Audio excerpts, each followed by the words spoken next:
Habang nagkakagulo ang sambayan ng Pilipino tungkol sa posibleng masamang magiging epekto kung sakaling matutuloy ang proyekto sa pagtatayo ng PAC Silica AI at Semiconductor Hub sa New Clark City, Tarlac, ay biglang natuon ang atensyon ng mga Pilipino sa isang interview kay VP Sara Duterte nang tanungin nga ito kung anong pananaw nito sa usapin ng PAC Silica sa ating bansa. Any talk po about sa PAC Silica na balak pong itayo sa Pilipinas? Ano na? PAC Silica. Yung PAC Silica. PAC Silica?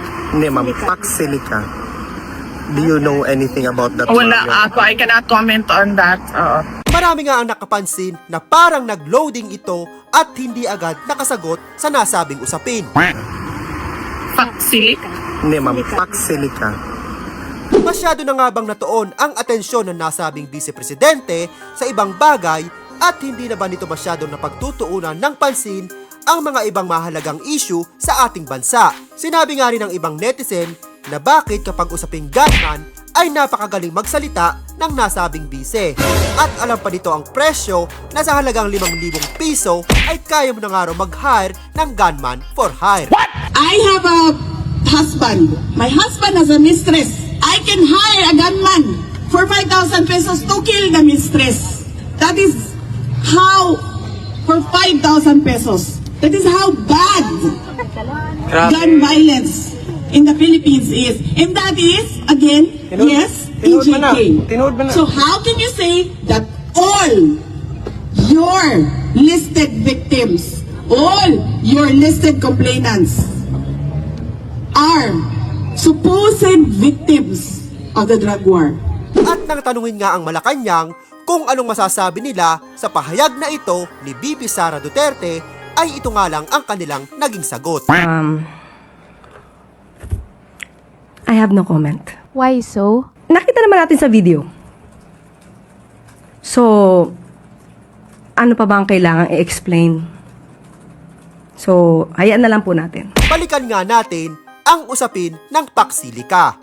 Isipin nyo na lang, kung matuloy ito at malapit kayo sa lugar kung saan ito nakatayo, hindi nga lang ito basta sa kaligtasan, isa pang pwedeng kaharaping problema ng mga residente na malapit sa nasabing pasilidad ay ang noise pollution. Dahil hindi lang tubig, hindi lang kuryente ang magiging problema nyo, kundi itong sobrang lakas ng ingay sa area na yan. Panoorin nyo. It's horrible. So loud.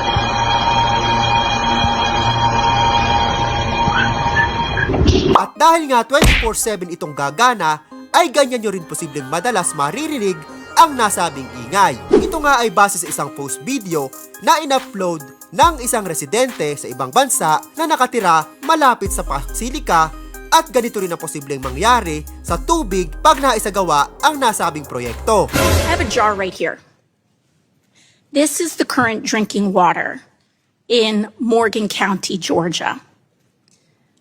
Right after a data center was constructed, the metadata center was constructed, the only difference between the clean water and this was that data center. I have another one as well. So this wasn't just one well. These wasn't just one family's situation. This is what the drinking water now looks like next to that data center. And I think both of us can agree that neither one of these things are drinkable. Eh ano nga ba ang posibleng mangyari sa Pilipinas kung sakaling matuloy ang PAC Silica sa ating bansa? Pinangangambahan ng ilang grupo ang magiging epekto sa kalikasan at singil sa kuryente ng itinatayong Artificial Intelligence o AI Hub sa New Clark City. Posible rin manong maagawa ng lupa ang ilang katutubo at maapektuhan ang mga magsasaka. Ang tugon ng gobyerno sa report ni Marie Zumali. Mula sa pagsasagot sa tanong hanggang sa paggawa ng musika at mga imahe, lalo pang lumalaganap ang paggamit ng Artificial Intelligence o AI. Pero habang dumarami ang umaasa sa AI, mas lumalaki rin ang pangangailangan sa infrastruktura para mapatakbo ito.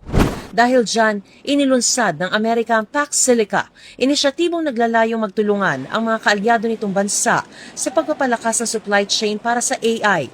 Nitong Abril, sumali sa PAC Silica ang Pilipinas. Kahapon na pag-usapan sa courtesy call ni U.S. Secretary of State Marco Rubio kay Pangulong Bongbong Marcos ang AI Hub na sinisimulan ng itayo sa New Clark City sa Tarlac. Dito ilalagay ang mga AI processing o data centers na may mga supercomputer na tutugon sa mga hinahanap ng user sa AI. Sa AI Hub na rin gagawin ng mga chip na nangangailangan ng mga mineral na pwedeng minahin at iproseso sa Pilipinas. Ayon sa Department of Trade and Industry, 3 industriya ang makakalikha ng trabaho dahil sa Pax Silica. Madaragdagan din ang tax collection.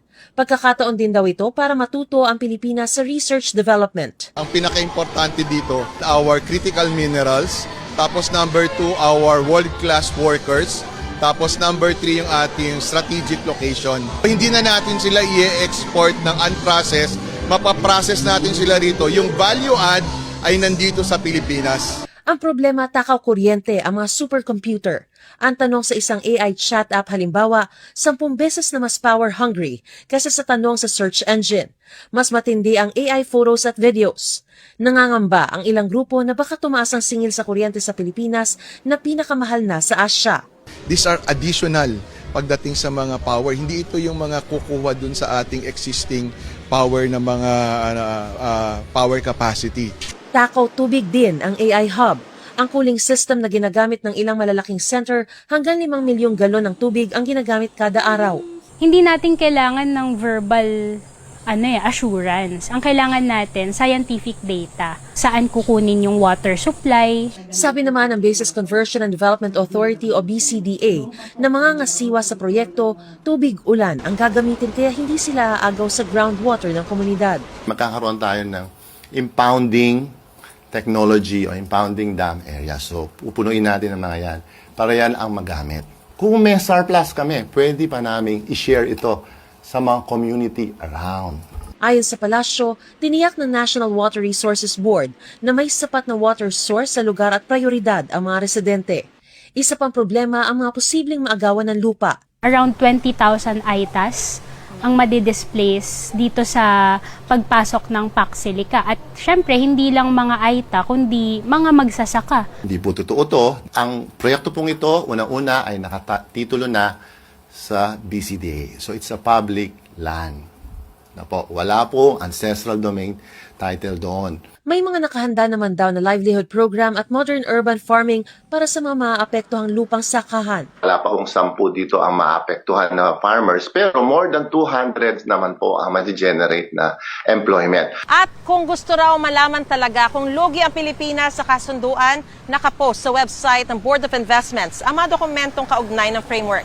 Bagaman inaayos pa ng BCDA ang panghuling lease agreement. Ikaw kabayan, sang-ayon ka ba sa proyektong ito? At ano ang masasabi mo sa pagkawalang opinyon ng nasabing vice-presidente sa usaping ito ng Pax Silica? At kung mahilig ka sa mga ganitong klaseng video, ay ini-invite kita mag-subscribe at huwag kalimutang i-like ang ating video for more updates. Maraming salamat sa iyong panonood.